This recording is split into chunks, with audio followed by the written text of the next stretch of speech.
If you meet me, please kill me. My friends won't believe me, my family thinks I'm crazy, and if I keep trying to convince them, they're probably just going to lock me up. But I need help, and I think that strangers online are my last hope. So I'm begging.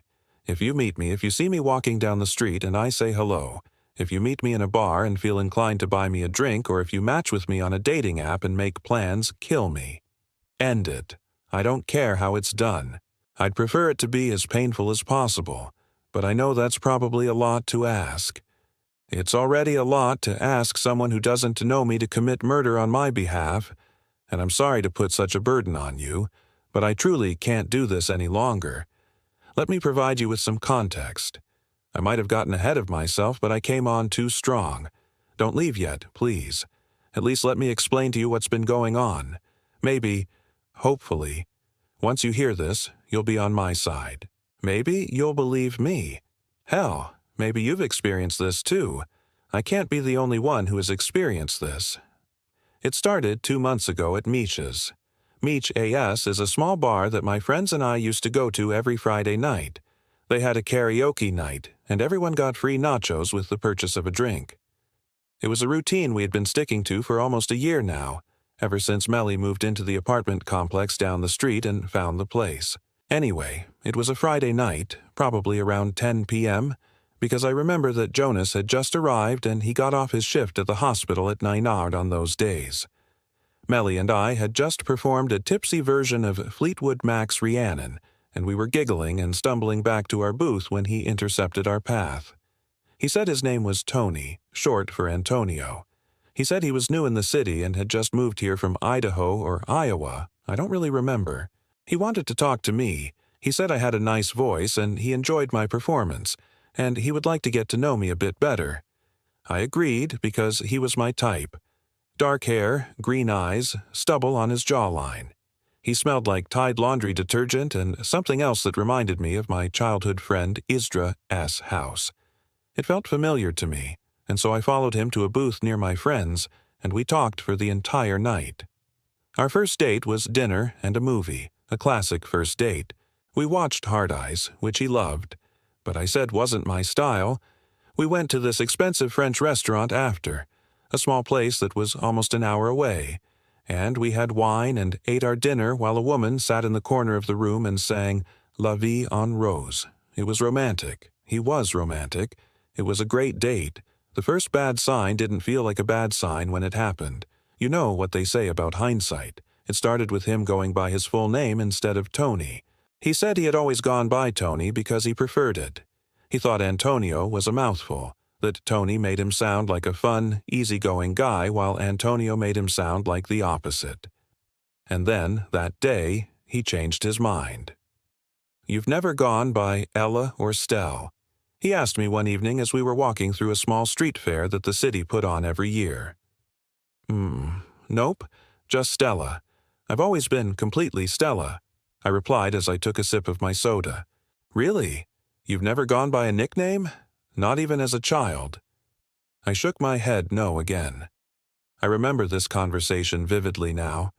I had forgotten about it soon after it happened because it seemed irrelevant at the time, but as soon as I realized what was going on, it popped back into my mind like someone had dug into my subconscious and pulled it out, projecting it onto a big screen right in my face.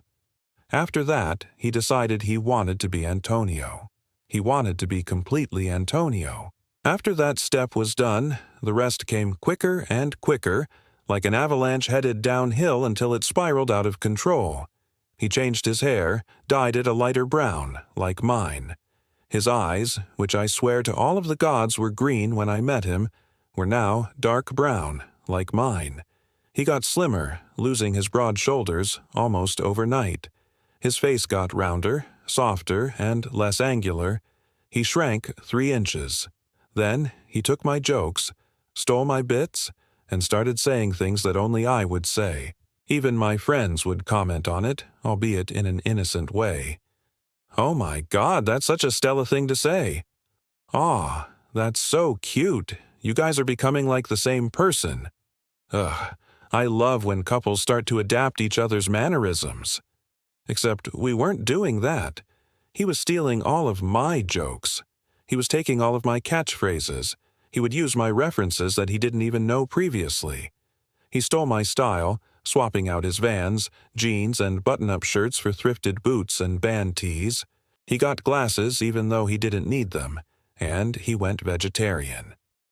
The worst part about this, the part that pissed me off the most as this was taking place, was the fact that everyone, acted like I was insane.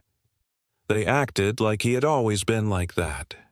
He never went by Tony, Stella. What are you talking about? His eyes were never green. I think you're misremembering. Maybe it was the lighting in the bar that night. He's always been the exact same height as you. It's impossible for someone to just shrink. It was such bullshit. It's making me mad all over again to think about it now. Nobody believed me. I tried showing them photos where you could clearly see the differences, and it was like they didn't notice them. Like I was the only one who could see the photo as is. I need to calm down. I'm not finished telling you my story, and I worry about you getting bored. I need you to believe me. So, would you believe me when I tell you that about 2 weeks ago, he became me? I mean, he literally became me. He morphed into a clone of me. He goes by my name. He wears my face and hangs out with my friends. I almost had a heart attack when I saw it the first time. It was like I was looking in a mirror. A fucked up mirror who had taken over my life. My friends acted like nothing was wrong. Like he had always looked like that. They didn't think we looked alike at all.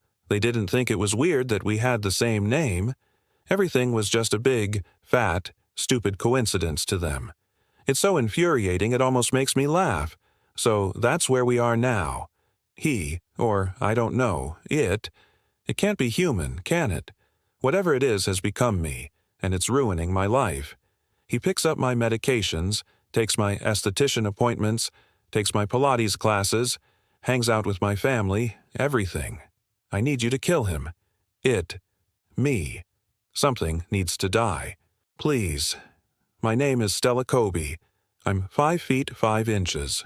Short brown hair, curly, collarbone length, brown eyes, big glasses with thick red frames. I've got a tattoo of a skull on the inside of my right wrist and a 4-inch long scar that runs down the back of my right arm, down my elbow. It's from when I fell off a horse as a child. I'm 156 pounds, and I'm a big fan of rock music, specifically Blondie. I love action movies, and I'm allergic to cinnamon.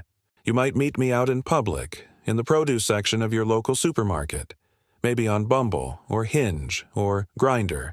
I'm in thrift stores a lot. Maybe watch out for me there. You'll know it as not the real me, because I haven't left my apartment in over a week, and I have no plans of doing so. I want that thing gone. I want it gone from this world before I ever step foot outside again. I don't know how it picks its victims, but it's quite charming. Just be careful. You can try to avoid it if you want, but your best bet is to just kill it and put an end to this thing. So please, if you meet it as me, please kill it.